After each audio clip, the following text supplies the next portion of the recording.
dia lagi ngincer kamera. Oh, kameramennya. Mas, boleh mas, tolong mas.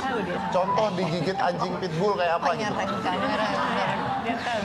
Tapi ini lucu loh, ini lucu ya, karena jujur nih ya.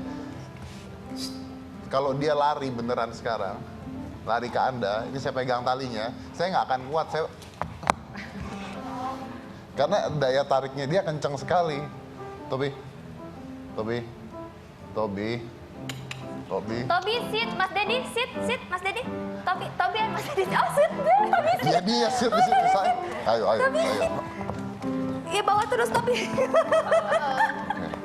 Oke. Tobi, sit. Nah.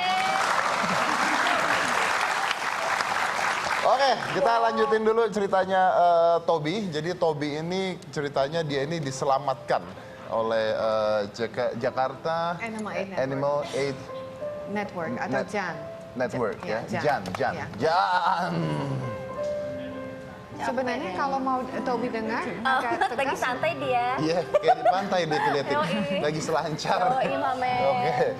Jadi dia tuh diselamatkan di satu daerah industri karena dulu dia digebukin sama satpamnya dan punya penyakit kulit ya, betul ya? Ceritanya gimana? Mungkin boleh. Iya, jadi kita suatu hari kita dapat telepon, orangnya agak panik, ya kasihan saya ketemu anjing, kasihan dikebukin, saya bingung, saya harus ngapain.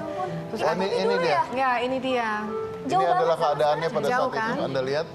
Ya, nah terus udah kita langsung ke sana kan, terus kita juga nggak lihat ya jenis apa, kita pikirnya kampung kan, anjing kampung gitu. Udah kita bawa, terus rehabilitasinya cukup lama gitu, perawatan medis dan juga training dia karena dia awalnya tuh agak agresif sama anjing lain gitu.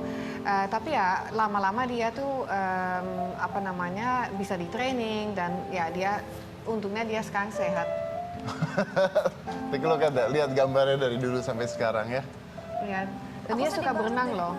Dia suka banget berenang. Kalau udah lihat air, dia langsung masuk. Oh ya, ini berapa lama dari keadaan seperti itu sampai bisa jadi seperti ini? Dia dalam 3-4 bulan sih udah bagus, udah lumayan bagus. Tapi karena dia punya penyakit namanya Demodex, ya dia tahun pertama agak naik turun.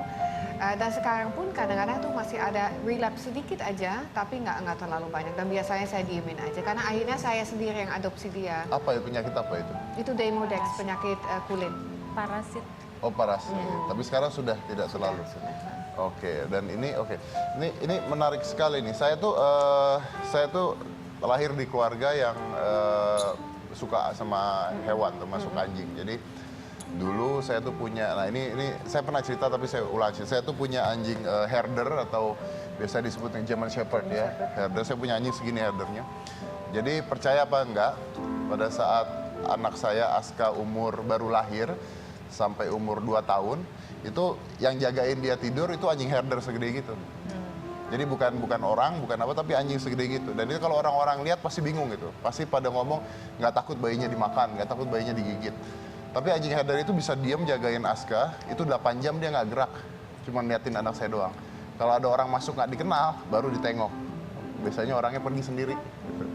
Gitu. Dan sebenarnya tergantung dari cara kita memelihara gitu. Kalau misalnya anjingnya dikurung terus-terusan ya, akhirnya jadi ganas. Nggak usah gitu lah, orang dikurung aja jadi ganas kok, gimana anjing gitu kan. Tapi kalau kita biasakan dia dengan manusia, dan dia bisa nurut sebenarnya. Dan ada yang memang dilatih, bisa dilatih buat jaga, bisa dilatih buat jaga bayi dan sebagainya. Dan ini setia banget sebenarnya. Ikutin mas, ikutin mas. Ikutin, saya ketarik. Ya, sambil ngomong mas. Ya, terus mas. Terus. Lihat kamera mas Dedi. Kasih. Ya Allah. Sama maknya. Dia mau sama maknya. Oke, terus kenapa kok, sorry, kalian ini orang apa ya? Beda-beda ya. Saya orang Indonesia, udah masuk WNI. Udah masuk WNI? Iya. Oh, oke. Tadinya Belanda. Belanda? Oh, you Belanda. Same with me ya. Oh, ya sama ya? Ya, Belanda. Hah? Belanda ujung berung, Belanda Korea. Depok. Belanda Depok tuh denger kan? Kalau orang Belanda ngatain lu Belanda Depok tuh sah artinya. Iya sih, kalau orang Belanda. Ngatain orang Belanda loh, bayangin. Iya. Oke, terus Dari Kanada. Kanada. Kanada, oke. And you? Belanda Depok. Dan tapi udah berapa lama di Indonesia? Maksudnya bahasa Indonesianya udah lancar banget. Saya 20 tahun. Oh, 20 tahun di Indonesia. Terus Natalie? 14 tahun. 14. 18 tahun, and you? Saya pertama kali ke sini 96, jadi 20 tahun juga. 20 tahun. Terus saya berkunjungan ke Pasar Burung di Jakarta dan itu bikin saya pengen kembali ke Indonesia 2002. Gara-gara? Untuk saya lihat penderitaan di sana itu sangat luar biasa dan saya termotivasi untuk kembali untuk berusaha untuk membantu menyelamatkan satwa liar. Apa yang dilihat apa waktu itu? Ya di pasar burung kayak pasar burung Pramuka, pasar burung Jatinegara itu pasar burung yang dimana penjualan hewan-hewan langka, tetapi ya hewan lain juga seperti kucing pun semua satwa itu dijual di sana. Dan pada saat itu saya umur 16 tahun, saya memang penyayang binatang. Jadi waktu itu ada yang ajak, karena bapak saya kerja di Indonesia pada saat itu, jadi saya berkunjungan. Ada orang yang ajak saya ke pasar burung, Kak, kamu kan penyayang binatang katanya. Terus saya lihat di situ itu saya sedih sekali dan saya pengen sekali kembali ke Indonesia untuk gimana caranya berbantu menghentikan penderitaan ini di pasar-pasar burung dan perdagangan ilegal terutama karena perdagangan yang keluar dari Indonesia ke luar negeri juga banyak satwa-satwa.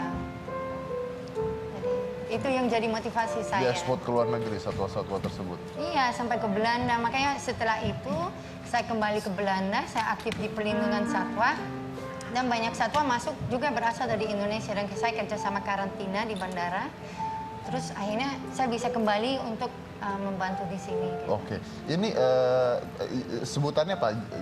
Jan atau? Biasanya panggilnya Jan, maksudnya Jan ya. Ya. Orang tahunya Jan. Oke, apa Jan ya? Oke. Jan, Udah berapa lama? Dari Januari 2008. 2008. Sudah berapa hewan yang diselamatkan? Wah, nggak bisa dihitung, ribuan. Ribuan? Karena kita kan programnya banyak ya, kita domestik, anjing kucing, banyak satwa liar juga. Jadi udah banyak sekali. Kalau satwa liar contohnya? Topeng monyet, mungkin Femke bisa cerita sedikit soal topeng monyet? Topeng monyet? Iya. Ya, satwa liar ya, perdagangan satwa langka terutama yang jadi fokus utama kami awalnya itu satwa langka yang masih diperdagangkan. Terus di Jakarta pada tahun 2009 semakin marak topeng monyet, fenomena topeng monyet. Jadi mungkin dulu ada beberapa orang yang keliling ya itu mungkin dibilang tradisi lah dari Ngawi, ada beberapa kelompok kecil gitu, jarang kita lihat. Tapi sejak 2009 itu jadi usaha untuk beberapa orang. Tapi Jadi dulu mereka, topeng monyetnya beda. Saya udah cerita tadi. Kalau dulu topeng monyetnya pinter, ada anjingnya, yang main ikut main. Kalau sekarang topeng monyetnya yang punya diem.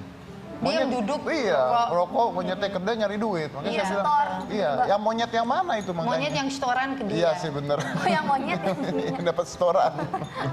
Jadi pas 2009 kita mulai aktif kampanye untuk berusaha menghentikan ini dan pas tahun 2013 Bapak Jokowi saat itu gubernur Jakarta melarang topeng monyet dan semua topeng monyet di Jakarta memang disita dan diserahkan ke kami ke Jan. Oke. Nah, diserahkan ke Jan. Ke Jan, tapi Monyet-monyet kerjasama dengan Pemda DKI. Lah, monyet-monyet ini Anda apain terus banyak banget? Ya ini pada saat penyerahan hari pertama ya ada perskon setelah Bapak Jokowi melarang secara resmi keberadaan topeng monyet di Jakarta. Itu diberikan ke Jan monyet-monyetnya?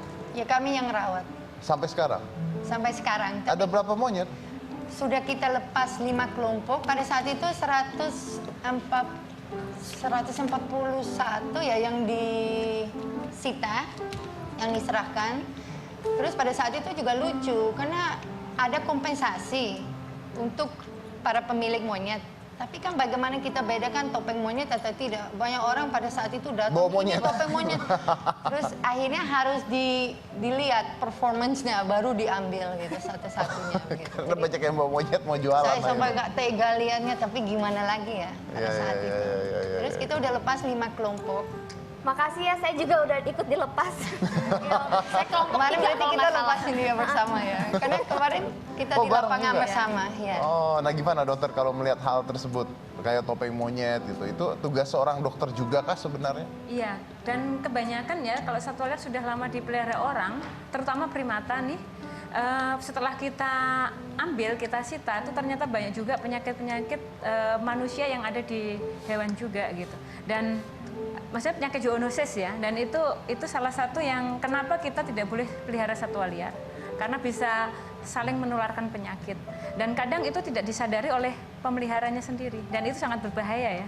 Misal kayak TBC, hepatitis B, Penyebaran herpes, penyakit-penyakit iya, tersebut. Oke, berarti kalaupun mau punya hewan harus hewan yang benar, ke dokter, ada dilihat dulu dan sebagainya, bukan hewan liar sembarangan juga ya. Seperti yang topeng monyet yang disita Jen, kalau tidak salah juga ada yang positif, banyak yang positif ya. 10% positif dengan tuberkulosis. Nah, itu kan sangat berbahaya. 10% positif dengan TBC. Dari semua monyet yang pada saat itu disita, 10% positif TBC. Dan itu menular loh, TBC-nya menular loh.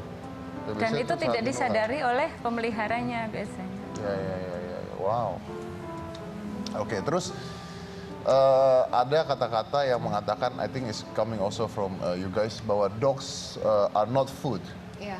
Dogs are not food. Iya. Oke, anjing itu bukan makanan gitu ya. Tapi nanti akan ada juga yang memprotes, oke, if dogs are not food, how about cow and chickens? Actually not food either ya, tapi we have to start somewhere.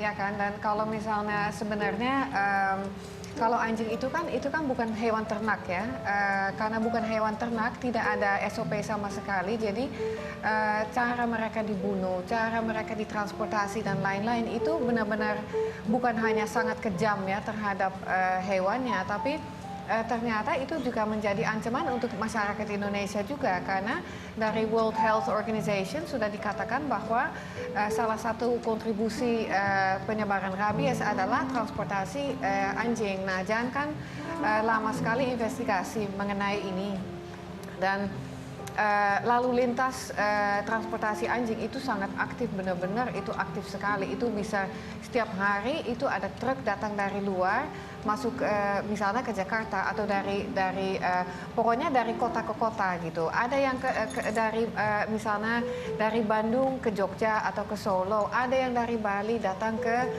Jakarta gitu. Jadi lalu lintasnya tuh aktif sekali. Nah itu juga ya kita harus benar-benar harus benar-benar dipikirkan gitu, karena bukan hanya kalau kita kan udah jelaskan mulai karena kita kasihan ya, tapi ini sudah bukan hanya kasihan lagi, ini tuh udah menjadi national concern menurut kita gitu loh, karena rabies ada. Ya, tanpa disadari bukan hanya penyebaran hewannya tapi penyebaran penyakit. Iya, iya.